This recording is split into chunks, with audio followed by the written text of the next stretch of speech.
Eric is out today, which means I am in charge of doing the ads. So, Mala, watch out, everybody.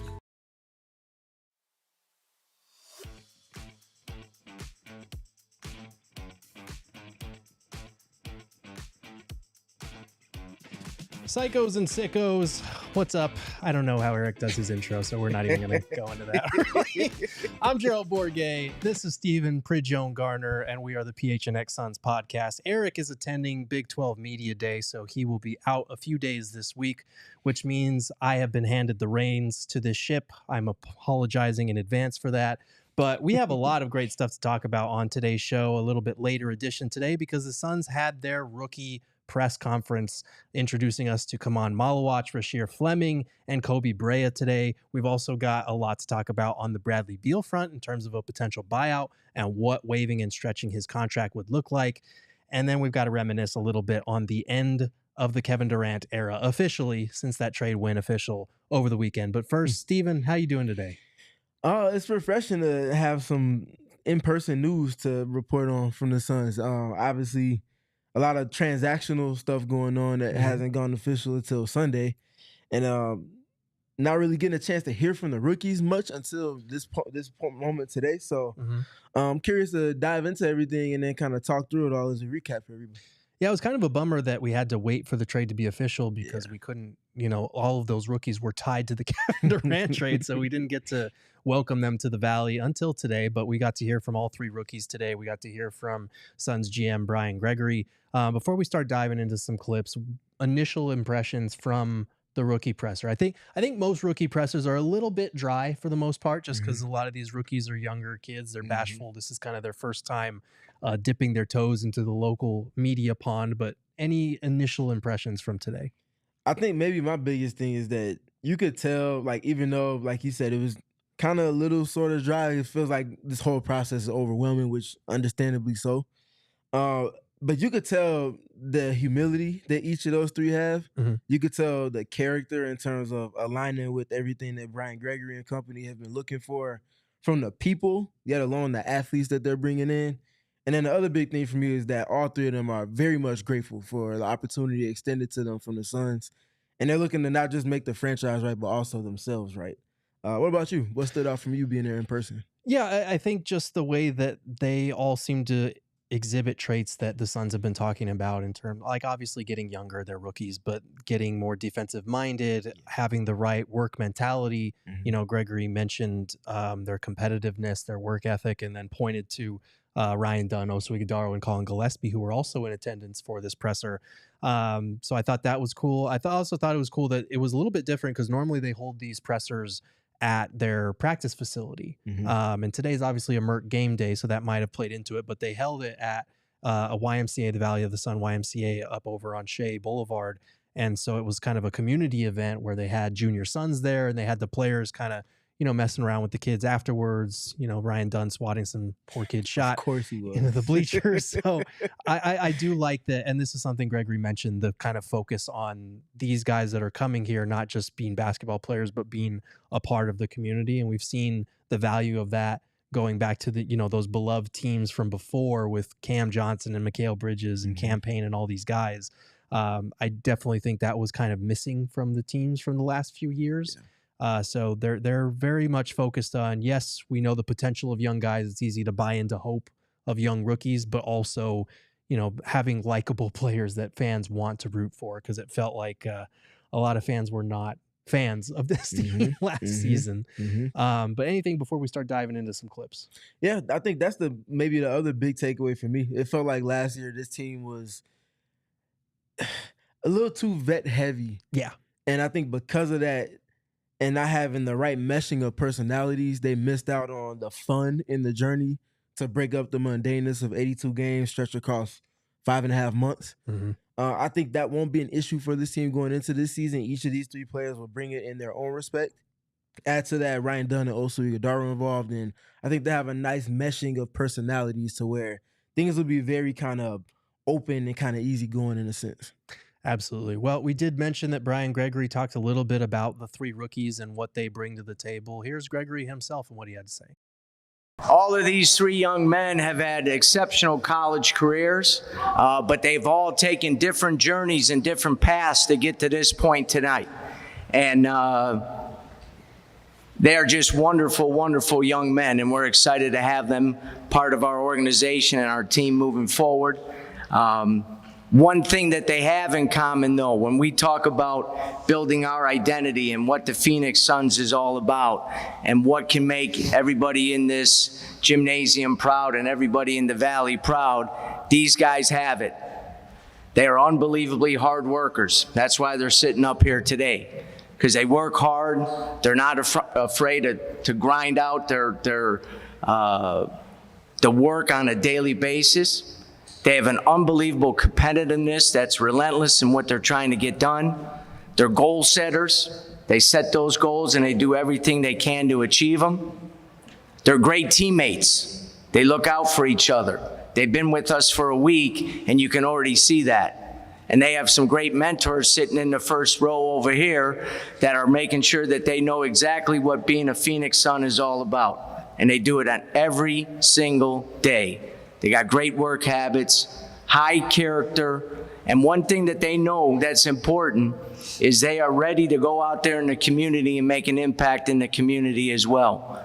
So when we talk about what we're all about, these three guys up here, these three young men represent it every single day.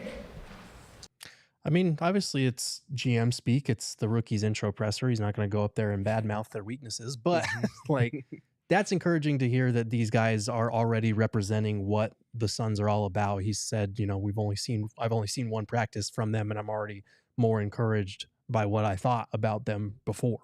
Yeah.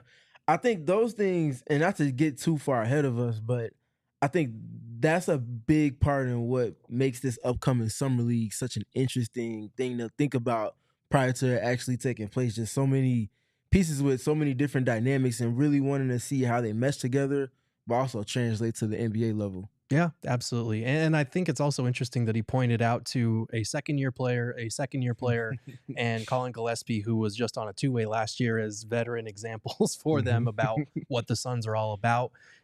You can tell that they highly prioritize what those guys bring to the table, and the youth and the grittiness and, you know, actually giving a damn and hustling out there, which was in short supply last year, unfortunately. So we got Gregory's thoughts on what the rookies are all about. I was able to ask the rookies, or I guess Gregory kind of set them up for this, but a little bit of intro into Khaman Maluach, Rasheer Fleming, and Koby Brea from the rookies themselves.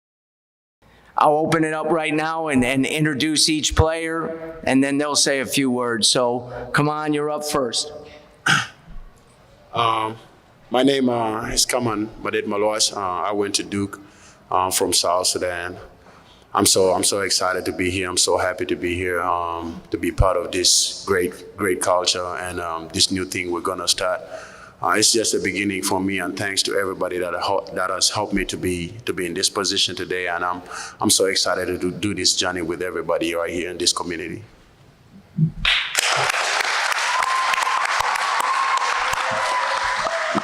Rasheer. My name is Rasheer Fleming. I'm from St. Joe's University. I'm just super excited and super grateful to be here with this organization. I just can't wait to get to work.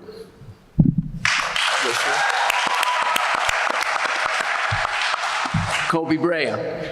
I'm Koby Brea, and I went to the University of Dayton at Kentucky, and I'm just super blessed and honored to, you know, be a Phoenix Sun and to go through this year and embrace what it is to really be a Phoenix Sun, not only, you know, as a player, but also just be out in the community with you guys and spending time with you guys. So, like I said again, just honored and blessed. Thank you. So some initial takeaways. Rasheer Fleming, man, a few words. Khaman Maluach, he is a great interview, but today he was a little bit bashful.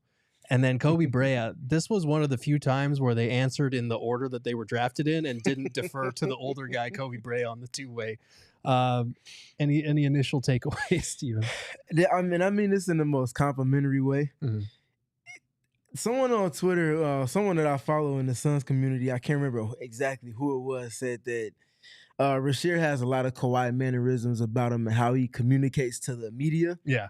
Not even in a derogatory way, just that he's very to the point. Yep. And it can seem short sometimes, but it's an earnest answer from him. And I think if he can also take the Kawhi isms and apply it to the court as well, I think no one would bat an eye at him being that way with the media if the impact on the court is to that level. No, he can treat me however he wants as long as he's doing the things that he knows he can do out there. Sure. No, that's fun. These press conferences are always kind of, like I said, it's kind of an easing into it between the players and a bunch of new media members they've never met before. But it is kind of nice when we get to learn a little bit about them. Mm-hmm. They were asked about some of their hobbies and some of their passions. And so all three rookies had some interesting responses. I'm a big family guy. I just like being around my family and my teammates. It's been fun, these last couple of days, just spending time with them and going golfing and spending time in the pool and just doing a whole bunch of little kid stuff. So just being able to have like that kind of relationship with these guys has been really special. Yeah, I would say the same thing. I like playing video games. We like going bowling, golf, like you said, all the little fun stuff that's enjoyable. I mean, the past year at Duke, I really spent a lot of time with my teammates, but I know now it's going to change because we have older teammates too, who have families. So I'm going to have to find new stuff to do in Phoenix, but I love playing mini golf with the teams. Yeah. They had a mean mini golf game the other day. Biggest takeaway from that one is that everybody loves the golf. Apparently. I mean, they came to the right place. This place has like hundreds of golf courses. You just got to be up at like 4 a.m. to not melt. I mean, I guess he likes mini golf, so that can be indoors. True. We can get down with some indoor mini golf courses. Again, Rasheer Fleming, very to the point. And I love how Khaman brought up, like, I used to spend time with my teammates, but now all these other teammates have families. Just like, you got a lot of young teammates, at least. That's a good thing. At least he won't be surprised by the collegiate to professional shift in terms of time spent with teammates off the court. Yeah. Not nearly as plentiful when you're not on the same campus as one another. Absolutely. Well, we've got a lot more to get through from the rookie press conference. Plus, we're going to take a look at the Beal buyout and waive-and-stretch situation. But first, we're going to take a quick break.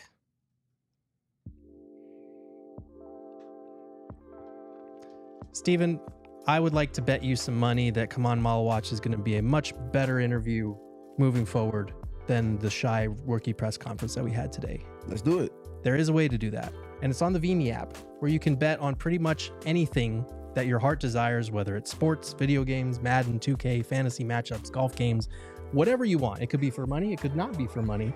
I would prefer the not for money because I'm confident in my assessment, but I don't have any money anymore because I have a child now. So the best part is that it's no more chasing cash. I don't trust the Venmo guy, and neither should you. With VME, send a bet and all money is collected up front. No more I'll pay you later, no more sore losers, so we can settle it right then and there in the app. So download the VME app and play today using code PHNX, available on the App Store and Google Play. VME, anyone, anything, anytime.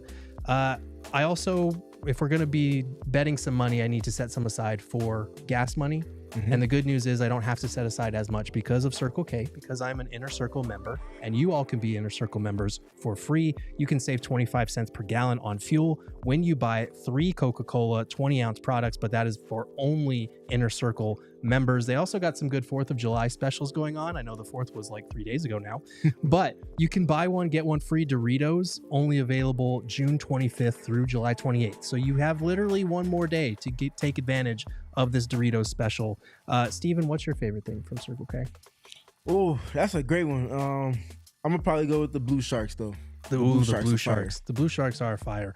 And you can get those whether you are an Inner Circle member or not, but we highly recommend that you join the Inner Circle for free by downloading the Circle K app today. Terms and conditions apply at participating locations. Visit circle.com CircleK.com for details. All right, Stephen, let's dive back into this rookie presser here, because as much as it's nice learning a little bit more about the personalities and who they are as human beings, we don't get a good glimpse of that because it's still kind of a feeling out process. But I am interested in what they could bring to the table. And I always like to ask this question for rookies. We haven't had many rookies here in the Valley lately, but they go through this entire pre-draft process where they're working out for multiple teams, where they're interviewing, where they're having to hear all these draft experts and all these fans and all these teams talk about what they're good at, what they're not good at, what they have to prove at the next level. And then they go through the emotional upheaval of draft night, of not knowing where they're going to end up and then figuring it out and then probably having to swap hats because the NBA rule is stupid about that. There's all kinds of stuff that goes into this. So once the dust settles and they've had a chance to kind of sit with, okay, I'm here in Phoenix. I'm going to be a Phoenix Sun. These are my teammates. This is what's going to be required of me. I always like to ask, okay, what are you excited to show? What are you excited to prove in your game after hearing people talk about your game for the last few months? So I asked all three rookies their thoughts on that very question. For myself, I just say just to be able to show that I can do it at this level. I'm somebody that's extremely confident in myself, and I feel like every level that I've gone to, whether it was in high school, college, and now in the NBA, I just want to be able to show that, you know, I can do it here too. So that's the biggest thing for me. I think for me it's pretty similar. My game in college is pretty much like a 3-and-D guy, but I think coming to this organization, with the staff and the guys that we have, all great guys, they're all going to be pushing me to do more and better at just a higher level. So I just can't wait to do that. I mean, to me, it's just staying in the gym and working hard every day, work on my overall game, and just keep on getting better and just keep on doing whatever I've been doing for the past years. You know, when I listened to this live, it felt like Rasheer had more that he wanted to say. He did. And now that I'm seeing it again and hearing it again, I just quadrupling down on my initial thoughts. I genuinely feel like he doesn't necessarily wants to say he was in a box when he was in college, but he feels like he has more to offer with his skill. And he kind of even talked about being a point guard at his foundation as a younger player, and just because of his size, he got put in more positions. That's an arc that we've seen from players like Anthony Davis and some other skilled big men where they grew kind of late in their life, but they had those skills and the way that they saw the game at their foundational level. I'm very curious how much they allow for him to do on the summer league circuit, and ultimately what they find is translatable going to the NBA level. Yeah, no, it's an interesting point, because you could tell when he brought up the 3-and-D thing. A lot of guys now, when they're labeled as 3-and-D, I don't want to say they take it as an insult, but they do feel like kind of boxed in and feel like there's more to their game than just that. And I was wondering if Koby Brea was going to touch on that as well, because you know, we all know he's a great shooter. But Brian Gregory kind of mentioned multiple times that he feels like he can do a lot more aside from just being, you know, the best shooter in college basketball over the last couple of years. So, yeah, I'm interested in that. Like Rasheer Fleming, one of the big questions with him is what he's going to be able to do off the dribble, because we know he's athletic. We know he's long as hell. Like he talks about playing golf. He could use his arms as a golf club. Like he doesn't need an actual club. But so I am interested in seeing what these guys kind of show from their game in summer league. That's usually our first glimpse at what they can do outside of what we kind of figure them to be. And that's kind of a good transition into our next clip, because it's a good question that Dwayne asked, I think, in terms of, okay, you're heading into your first summer league, you're heading into mini camp. I'm literally going to be leaving our studio to go to their first practice here in a little bit. But what do you kind of want to get out of that mini camp as you head into your first year in the NBA? Yeah, I think just the mindset every single day, just wanting to get better every single day. You know, it's a long process, and I think the best way to go about it is just take it day by day. So today I'm just focused on, our practices today, and tomorrow I'll do the same. And then once summer league is here, I think we'll be in a really good spot as a team. And just on, continuing to grow the team chemistry, because that's going to be really important, not only for now, but throughout the season. So just on being able to show the guys that I'm somebody that they can trust, and that I'm somebody that's going to have, I'm going to be all in with them. Same thing for both of you. The same question for both of you. Can you ask it one more time for me? Well, what are you hoping to get out of this mini camp that's going to help you feel like in summer league? For me, just showing up as like an everyday guy, I feel like that's the main thing. just being consistent as a person and showing up for my guys on and off the court. Come on, same thing. I mean, to me, it's just learning how to be a pro. I mean, it's going to be a long season. We're going to have a lot of games. Just learning how to take care of your body, navigate through everything, and just staying available throughout the whole season, because it's going to be a lot on our bodies. It's going to be different from college. So it's just like learning how to be a pro and be disciplined. A lot of talk about taking it day by day, but I did like Maluach's answer about learning how to be a pro and take care of your body, because that is an underrated part of what we talk about with rookies every year. Everybody talks about the rookie wall, but it's a huge adjustment going from 35, 38 games to more than double that amount, and not, 40-minute games or 48-minute games, and you got back-to-backs. You don't have like 1, 2, 3 days in between games anymore. So that's a good answer to me in terms of like, okay, yes, it's summer league. It's not that rigorous, but for a lot of these guys, it's their first opportunity to like really go hard and show what they can do against NBA caliber competition. So I appreciated his answer on that one. For sure. And it's definitely NBA level competition. I think just flat out grown men. These are not, young men that are, the same age as you. These are grown men that have been in multiple years of an NBA weight program and the regimen and the muscle that comes with that. One of my favorite quotes from last year is from Zachary Rasheer. And he kind of spoke to a lot of the Hawks Twitter clamoring for him to play more minutes. He's like, guys, like, I appreciate you all acknowledging my skill, but physically, I quite literally can't go past like 25 minutes. Right. And Quinn Snyder and company acknowledging that, putting me in this box and allowing for me to play a specific pattern in a rotation so that I don't overexert myself and leave myself susceptible to injury. He said it was a godsend for him because it allowed for him to finish the season healthy, also continue to develop skill and get as much game reps as he possibly could. I imagine there's going to be a lot of copy and paste into the Suns context for all three of these young men, and it's going to take some time. It usually takes about a year or two for most players to be up to the physical part of the demands of the NBA. Yeah, that's really important, and it's something that obviously the Suns only had 2 rookies last year. This year they'll have 3. Koby Brea not on a standard contract, but that was something that was really missing last year, was consistent rotations. And it's been missing in Phoenix for the last couple of years, trying to figure out, okay, we have a slew of veteran minimum guys. Now we have 2 rookies to kind of figure out how they work around Devin Booker, Kevin Durant, and Bradley Beal. Well, Kevin Durant's no longer here. Bradley Beal, most likely on the way out. You're going to have a lot of younger guys, and I hope that Jordan Ott is able to, yes, he has a lot of new guys to figure out what they're good at, what they're not good at, what lineups work and don't work, and we want him to be able to tinker, but I would like to see a little bit more consistency in terms of what you were talking about with Rasheer. He knew when he was going to be in the game. He knew how long he was going to be in the game for.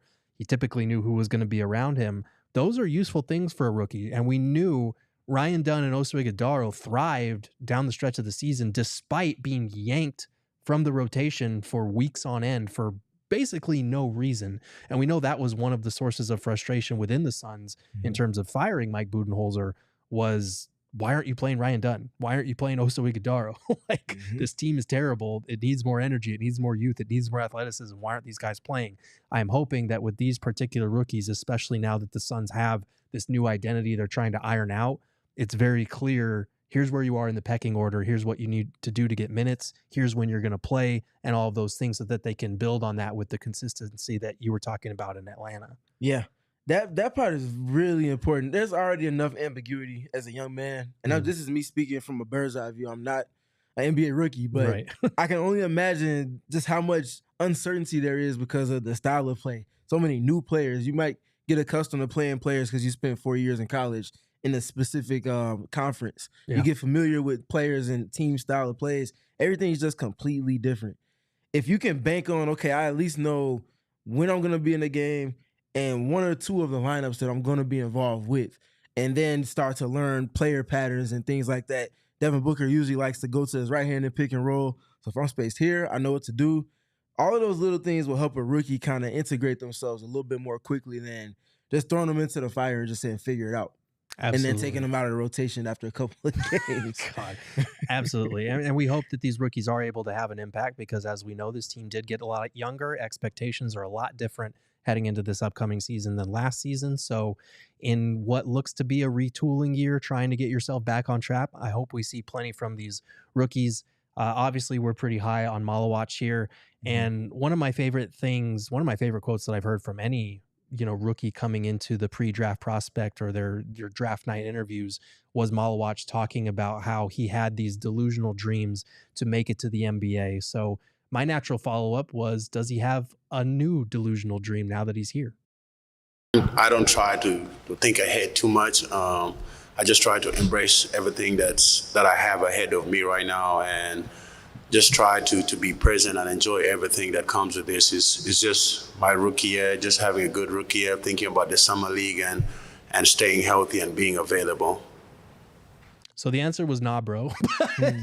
As much as it felt like I got shot down by the question there, I appreciated that it gave kind of some insight into his mentality. Like he's not trying to get ahead of himself. He's made it to the NBA, but he understands that there's still a lot more work to be done.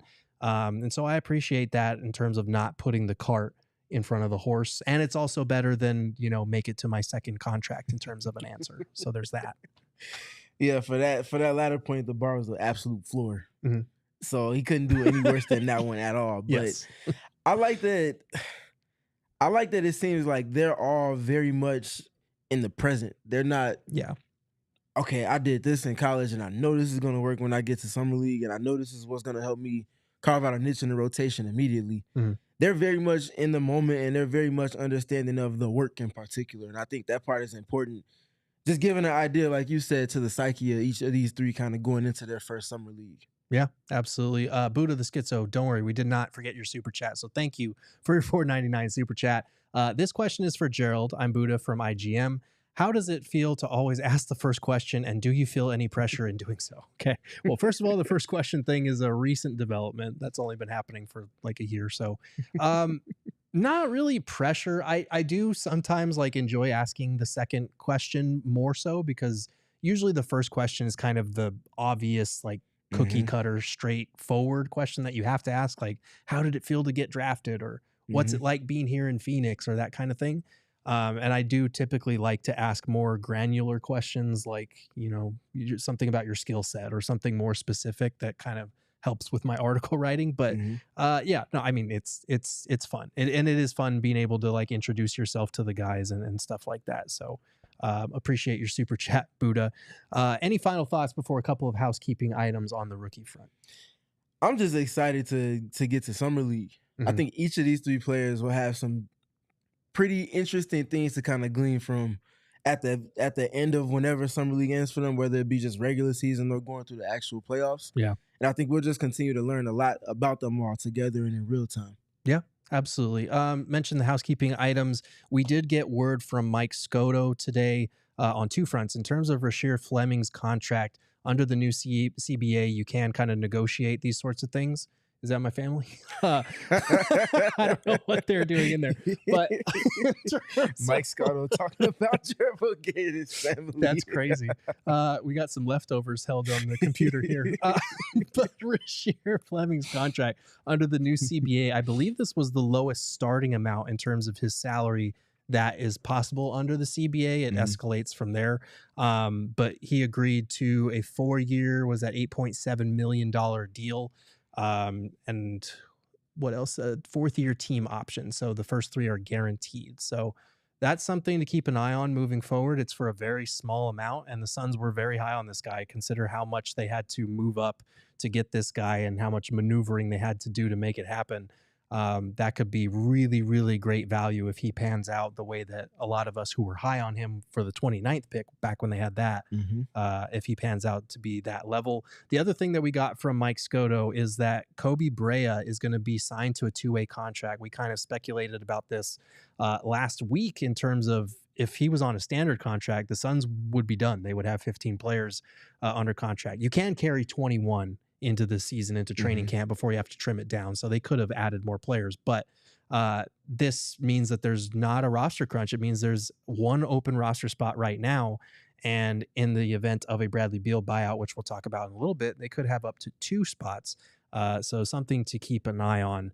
Any final thoughts before we move on to Beal talk? I think they've done some good bookkeeping for the parts of that in particular that they do have under their control right now. Obviously still trying to sort out the elephant in the room, which we'll get to next, but I think Brea on the 2-way contract makes the most sense for where they drafted him and what they maybe see him bringing to the professional level in terms of where his skill is right now. And I think with Fleming, he's set up to outproduce that contract. Would not be surprised if he does that by the end of his rookie stint. Absolutely. We're going to talk all about the Beal possibilities with a buyout and a waive and stretch right after this break.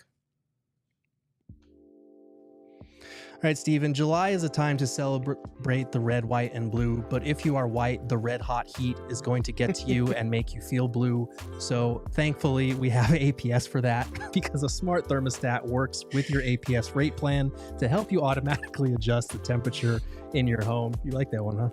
This is poetry time. Poetic. A smart thermostat does make it easy. If you're away from home and forgot to adjust your thermostat, you can do it from your smartphone or device from anywhere, which is really helpful to avoid kind of those higher bills during the summer because it's hot out here, man. I was melting on my way back from the YMCA and I was inside a car. But right now, APS customers may be eligible for smart thermostats for as low as $0 when you enroll in the APS Cool Rewards program. If you already have a smart thermostat at home, see if it's eligible to enroll in Cool Rewards. Plus, free install is available at marketplace.aps.com. Must be an APS customer and pay shipping and taxes. Other restrictions apply. Go to marketplace.aps.com for more information. The roof is the ceiling. Is that what Michael Jordan said? Something like that. Something like that. I thought you were about to say the roof is on fire. No, the roof is not on fire. The floor is on fire because it is so hot from Empire today. We've all been to those big box stores. You wander endless aisles and then somehow you're hauling all these materials home looking for an installer and coordinating everything yourself. But these big box stores might have a flooring department. The person helping you with the flooring may have been doing sinks yesterday, may have been doing light bulbs. They might not know what they're doing. That is not the case with Empire today. They are your best bet for a new floor because their flooring experts bring the showroom right to your home. So pick the right flooring and the right colors for your space and see how it looks with your furniture in your house. That is really a convenience factor that not a lot of these other stores bring to the table. So schedule a free in-home estimate with Empire today because some things are just better at home. PHNX listeners can receive a $350 discount using promo code PHNX. That's $350. Yes, you heard that right. A $350 discount with code PHNX. Restrictions apply. Visit Empire today/PHNX for full details. All right, Stephen, the rookie press conference was great, but over the weekend, I was able to break a little bit of news here on the Bradley Beal front. According to a source that spoke with me, it feels like we are heading towards an imminent Bradley Beal buyout, and it feels like he's going to give up $13.9 million to make it happen. And it feels like at that point, the Suns are going to stretch the remaining $96.9 million over 5 years to lessen their cap hit. So when I tell you that, initially everybody's thoughts are this is doom and gloom, this is terrible, this is a really bad decision. I want to get your take on what you make of the possibility that we've been discussing for a while on the show of waiving and stretching Bradley Beal over 5 years. So no different than us learning over the weekend as well that the Suns were offered Cam Whitmore in the Kevin Durant trade. Yes. And they decided against it for bookkeeping purposes, but also for the valuing of the picks as well. So that's no to this part of it, but yes to this part because we have a plan that we're working towards. This feels like, okay, we've assessed the lay of the land with Bradley Beal and his valuing of him on this contract. There's nothing there for us that can get pushed across the finish line. This is our best route. Let's see what we have on the other side of that. And if we do get to this point where we can't do anything with them but waive and stretch, then we can go to this plan 1A or 1B, if you will. This feels like them doing something because they have a plan in place with the new space that they would be opening up under all of the aprons, as well as having access to the MLE. So clarity is starting to surface again. I'm looking forward to seeing what it is that they have planned out and how they execute that, but it feels like they're moving with great intention right now. Yeah. Okay. So before we dive into the pros and cons, I want to break down a little bit of the math because I think people are confused about how all of this works. So Bradley Beal has $110.8 million left on his deal.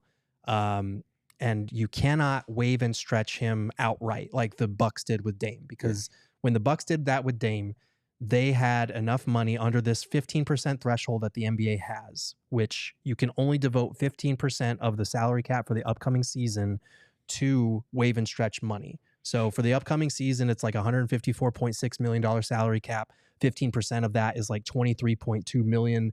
The Bucks, by taking the remaining money on Dame's contract and spreading it out over 5 years, that'd be an annual value of like 22.5. So that's less than that 23.2. If you did the same with Beal's 111 million, basically, it would also be less than 23.2. But the problem is the Suns have $3.8 million of dead money when they waived and stretched Nasir Little and when they waived and stretched EJ Liddell. So if you add that 3.8 to Beal's 22 and change, it would be over that threshold. It would push them to like 26, which is not allowed by the NBA. So in order to make the math work, the Suns have to get Bradley Beal to sacrifice 13.9 million or more, because then when they stretch it out over those 5 years, it's going to be something like 19.4 million. That plus the 3.8 is less than the 23.2 million threshold. So I just wanted to explain that to everybody because there's confusion about that. So pause it, rewind it, listen to it again, and then pick up right here. Yes, because that is very confusing. I understand not everyone is mathematically inclined, and the salary cap is kind of a pain in the ass most of the time. So now that we've got that out of the way, the next question is, why wouldn't they just take the hit over these 2 years instead of extending the problem 5 years? Like, why don't they just pay him his $53.7 million for the upcoming season, potentially pay him his $57.1 million next year when he has a player option? Why don't they try to make it work under Jordan Ott? Why don't they pay him and send him home if he's a problem or if they don't like the fit? Why don't they, squeak out this upcoming year and then potentially waive and stretch his contract next year, which would be there's only 1 year remaining and it would be over 3 years? Well, the answer to that is Bradley Beal, is not a good on-court or off-court fit for this organization with the new culture that they're trying to establish. They're trying to get younger, more defensive-minded. Beal just doesn't fit. Positionally, he also is at a position where there's a lot of overlap between Booker and Jalen Green and Grayson Allen. And you could even include like Royce O'Neal and Dylan Brooks in that wing lineup because they're shorter wings at like 6'6". So there's a lot of overlap there. I think Beal is ready for a new opportunity. I've reported this many times. Beal has not used his no trade clause to shoot down a trade. He hasn't been approached with a trade because there wasn't one out there. And that was the Suns' first priority, was trying to trade him. They weren't able to do that, not because of the no trade clause, but because he makes $50 million and he's more of a $25, $30 million player. But all of these things being considered, the Suns want to get off of Bradley Beal's contract because it gets them under not just the second apron, but the first apron as well. It gets them out of the luxury tax. And by getting out of those aprons, they free up the ability to aggregate outgoing salaries in trades. They can send cash in trades. They can take back more money in a trade than they send out. They can do sign-in trades. They can use their MLE in free agency without being hard capped at the second apron, which would have been impossible before because they were already above the second apron. So there's a lot of things that go into this beyond just, we don't like Bradley Beal, we want to, make a long-term mistake. There's also the long-term effect of trying to unfreeze your 2032 draft pick, which is currently frozen, and making sure that it doesn't go to the end of the first round, which it will if you are in the second apron like 2 out of the next 4 or 3 out of the next 4 seasons. So by ducking these aprons, you are doing something beyond just get rid of Bradley Beal, let's be short-sighted, we're trying to contend right now. I don't think this is about contending right now. I think it's about making sure that over these next 1 to 2 years, when you're retooling around Devin Booker, you have the flexibility to make trades. You have the ability to get Beal's salary down much lower. And I think there are advantages to that people are not really talking about. Yep. And I think one of the advantages is always you never know what might shake in your favor down the line. There's no crystal ball where you can predict all the time what's going to happen. I'm sure the Lakers had no idea they have opportunity to get Luka Doncic. Yeah. But if their books weren't together, they wouldn't have been able to make that happen in the surprising fashion that they did.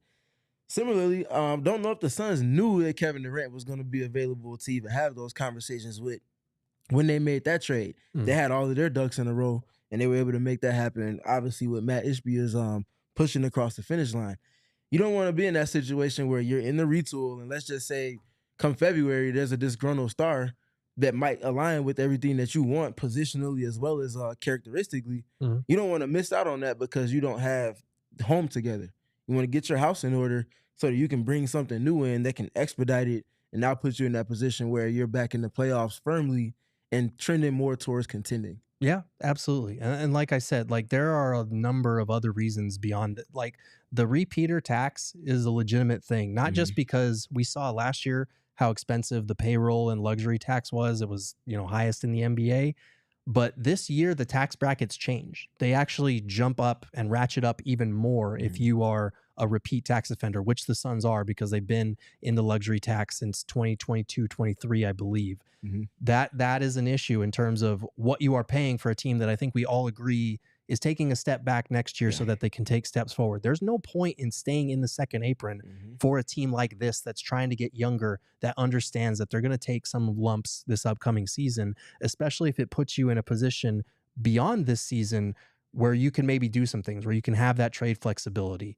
The other thing that I think people are missing, because they talk about how, we're going to be paying this guy $19 million a year for the next 5 years. He's going to eat up all our cap space. We're not going to be able to sign free agents. That cap space, that $19.4 million that they're going to be paying for Beal, only matters if the Suns are an under the cap team. Because if you are an over the cap team, you don't have cap space to sign free agents anyway. You're limited to the same mid-level exception, the biannual exception if you want to use that, the vet minimums. Those are the things that you're having to work with. So the Suns, knowing how competitive they are, knowing that they want to maximize what's left of Devin Booker's prime over these next 2 to 3 years beyond this season, I would be very shocked if they are an under the cap team that has cap room that is somehow being eaten up by Bradley Beal's $19 million. It doesn't help in that respect. But the Suns are likely going to be an over the cap team regardless. People are going to point to, they have a lot of rookie contracts coming up, and outside of Book, they don't have a ton of salary. They still have Jalen Green. If you're talking about looking ahead to 2027, when Beal's contract was supposed to come off the books, Jalen Green has like a $36 million player option. Grayson Allen has a player option. Royce O'Neal is still on the last year of his contract. Like, they were only going to have, if you look at the rookie salaries as they go up, they were only going to have somewhere around like $20 million in cap space. And that's not accounting for a Mark Williams extension. That's not accounting for other players they might sign with this MLE in free agency this year or next year. Like, 2 years is too far in advance to be projecting like, Beal's going to eat all our salary cap space. That only matters if you have an owner that doesn't want to go into the luxury tax. Like, as long as they stay beneath that second apron, that's going to be the hard part. That's the part where they have to make the most of their wiggle room and avoid going back into the second apron, because then your pick's frozen again. Then, you risk that pick being moved to the end of the first round. That's when all the penalties come back. But if that $19 million is really just dead money and it's affecting no one other than Matt Ishbia's luxury tax payments, they were going to be an over the cap team anyway. Like, Beal's $19 million is immaterial. And also the salary cap continues to rise year by year. If it continues to rise from like 2027, 28 by 10% each year, by the time you're in year 3, year 4, year 5 of his deal, it's going to be like 10% of the cap, 8% of the cap, 7% of the cap. That's not as terrible as it seems if you just look at the lump $19 million sum. Yeah. And I think it's honestly, this probably is a question for you too. So I feel like, especially knowing the impact of the all of the aprons and everything that it entails for your future going forward, not just on the roster, but future picks, et cetera, it feels like foresight is something that is as much of an asset under the new CBA than it was in any of the prior CBAs, just because you literally tie yourself hand and ankle to ankle behind yourself and you just can't function.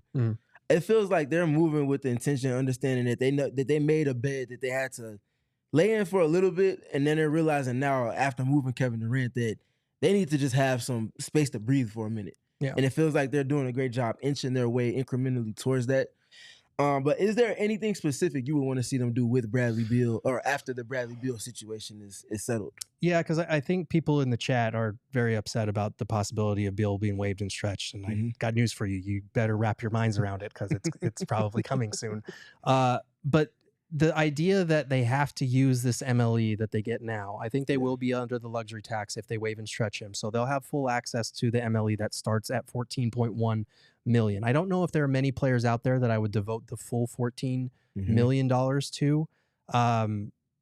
I would say the three that are at the top of my list in terms of MLE targets are Chris Paul, De'Anthony Melton, and Malcolm Brogdon, which we got news today that the Suns are interested in Malcolm Brogdon from the Steinlein's Jake Fisher.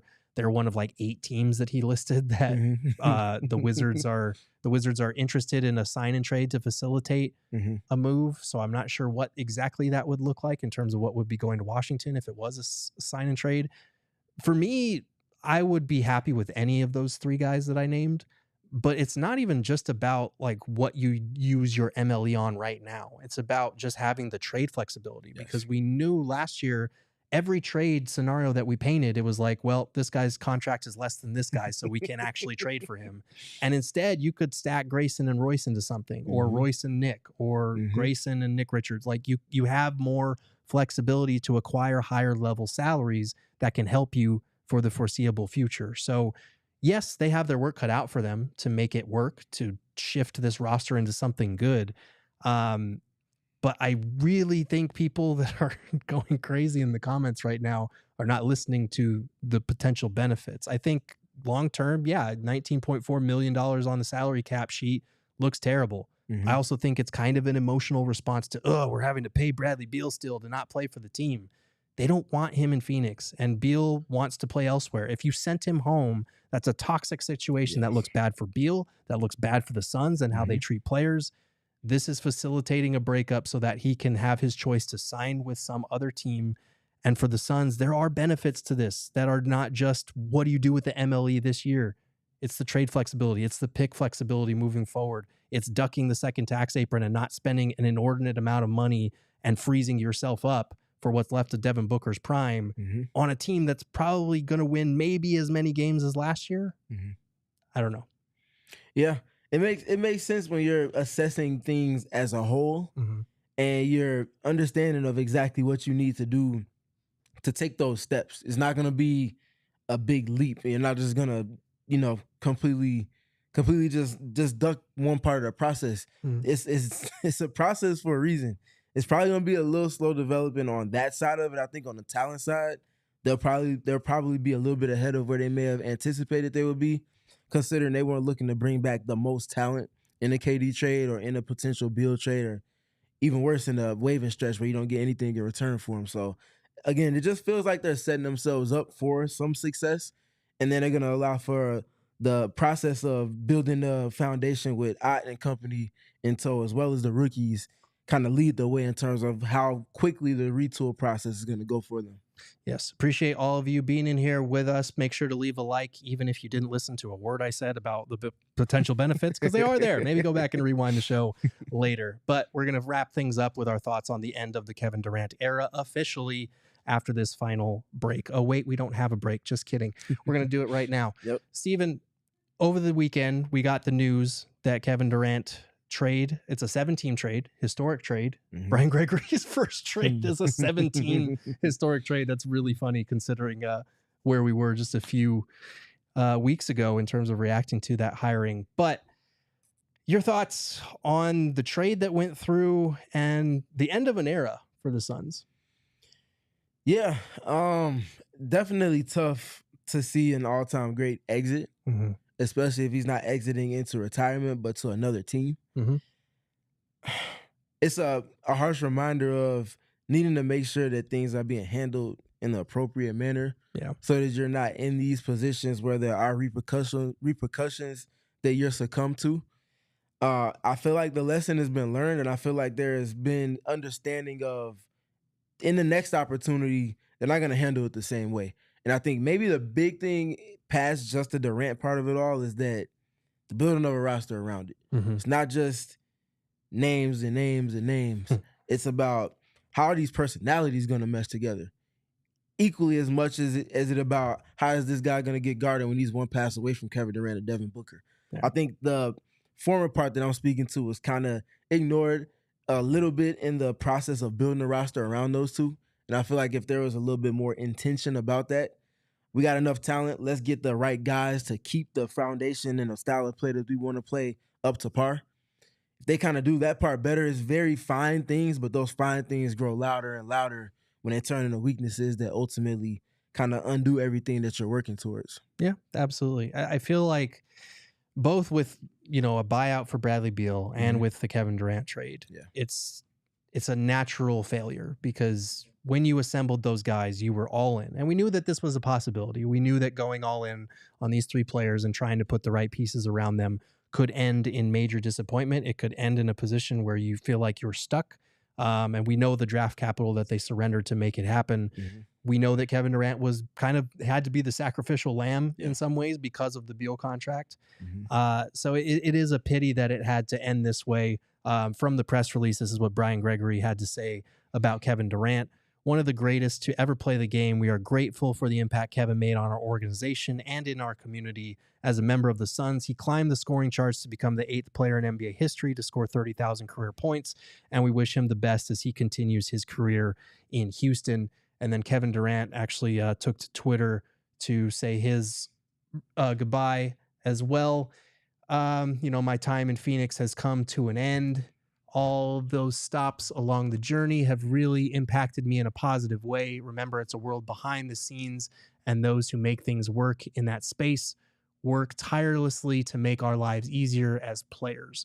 Much love to Arizona near the end there. Houston can't wait. Oh, it's a bummer, man. It feels like Kevin Durant was usually a class act, except for when he got on his Twitter account.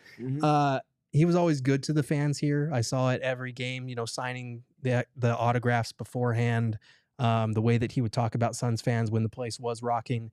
It's really just a pity that in this era where they had Devin Booker and Kevin Durant, we got a total of 6 playoff wins, made it to the second round, didn't make the playoffs last year, and now it kind of ends on bad terms where it feels like there's obvious negativity from the way that it ended, and that just kind of sucks. It does. It feels like but the situation, it feels like success-wise, there was a lot more to be desired on that. And it feels like it was cut short. That's what maybe more than anything for me, what it feels like. These are just the harsh repercussions for the timing of them constructing this roster with the CBA and everything decision-wise that's going on in between those lines. Yeah, you have a team with Devin Booker and Kevin Durant, and you have 6 wins from 1 playoff showing to show for that. And then in the other playoff showing, there wasn't a win to show. Yeah, that leaves a lot to be desired, man. It really does. And that's why it's interesting to see people arguing in the chat about the Beal waive-and-stretch and how it's going to ruin Devin Booker's prime. Like, if you believe that Devin Booker's prime is going to be ruined, it's already happened. Like, the Beal and the KD era falling flat, he's turning 29 in October. Like, he's only got 3 to 4, like he's going to play into his mid-30s. He's good enough to do that, obviously. But in terms of like being a top 10 caliber player, which he wasn't last year, but I still believe he has every capability to return to that this year. If you believe that he can get to that level again, it's probably going to only last for 2, 3, maybe 4 more years. So if you keep Bradley Beal for 2 of the best of those 4 years, you only got 2 years left. If you stretch him out for a much less amount, like if you keep Bradley Beal, if you send him home, you're punting on the next 2 years entirely. Like, there's nothing you can do with Devin Booker's $50+ million and Bradley Beal's $50+ million. There's no way to build around that. If you reduce it to $19.4 million, yes, in a couple of years, it looks bad because you have $19 million in dead money. But again, if you're an over-the-cap team, it does not affect you. It doesn't open up cap space. It really only matters if you cross back into the second apron. That's it. And it continues to shrink as the salary cap continues to rise in terms of percentage. You're looking at lump numbers instead of the actual percentage of the salary cap. So I feel like people are overreacting to how bad this will be. I don't think this is the preferred outcome. I don't think this is a great idea, but I think there are benefits to it that people are not understanding that seem important for a team that doesn't want to punt on the next 2 years with Devin Booker, that wants to try and put something around him next season, that wants to add youth and be able to add more depending on who they can trade and how they can do it. I'm not saying that they're going to nail every move or that they have some blockbuster coming that's going to fix things. Right. But to not give yourselves that option at all and waste a second apron expense on a team that's clearly going to be a lot worse next year just doesn't make sense to me. Stephen, any final thoughts before we wrap up? I think we've hashed that out about as much as possible. The Beal situation, everything pertaining to the Durant deal, now that that's crossed the finish line, it's just revisiting history for us at this point. Hopefully there's a conclusion to the Beal situation sooner rather than later so that the team can fully move forward, whether that is making other moves or just having the optionality to do so without having their hands tied behind their backs and doing it. Absolutely. Well, that's going to do it for us here at the PHNX Suns podcast. Thank you so much for tuning in. Make sure to leave a like on your way out. Subscribe. All of that really helps us. You can follow the show at PHNX_Suns on Twitter. You can follow Stephen at StephenPG3, and you can follow me at Gerald Bourguet. I'm really sorry that the ads are going to continue to be ruined by me all week, but this is just kind of what you got. Malo, watch out. We all silly like the mayor.